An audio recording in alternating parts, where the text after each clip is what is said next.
તો આગળ સમાચારમાં વાત કરીએ તો સુરતથી સમાચાર પ્રાપ્ત થયા છે। સુરતથી સમાચાર સામે આવી રહ્યા છે, કહી શકાય કે ડાયમંડ બુટ્સને ધમધમતું કરવા કમિટીના પ્રયાસ।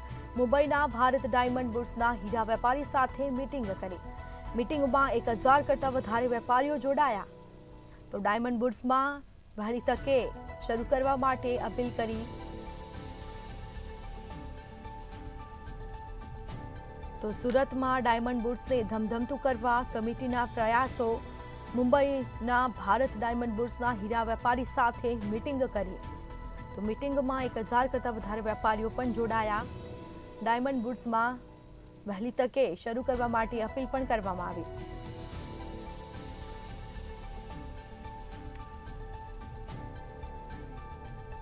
તો ડાયમંડ બુટ્સના ચેરમેન પણ ઉપસ્થિત રહ્યા। મીટિંગમાં 1000 કરતાં વધારે વેપારીઓ પણ જોડાયા।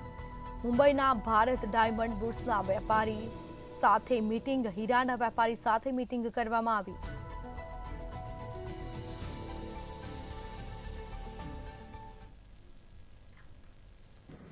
નમસ્કાર મિત્રો, સુરત ડાયમંડ બુટ્સ વર્લ્ડની અંદર લાર્જેસ્ટ બિલ્ડિંગ બન્યો છે।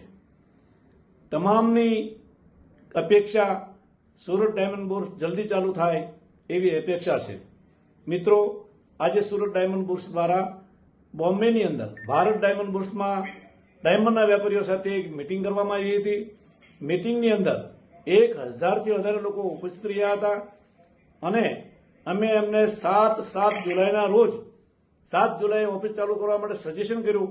તો તમામ લોકોએ ખાતરી આપી છે કે જેના ફર્નિચર તૈયાર થઈ ગયા છે અને બાકી છે અમે તૈયાર ફર્નિચર કરી દઈશું અને 7 જુલાઈના રોજ અમે ઓફિસ શરૂ કરવા માટે રેડી છીએ। અમને ખાતરી મળી છે એટલે જાહેર 7 જુલાઈ અમે ડિક્લેર કરીએ છીએ। 7મી જુલાઈએ 500-600 થી વધારે ઓફિસ ચાલુ થશે। બાકી જે મહેદરપરા અને મિની બજારના વેપારી મિત્રો છે એમને પણ અમને ખાતરી આપી છે, એટલે નાના વેપારીઓ છે એને કેબિનો અને ટેબલ પર બેસવા માટેની પણ વ્યવસ્થા કરી છે।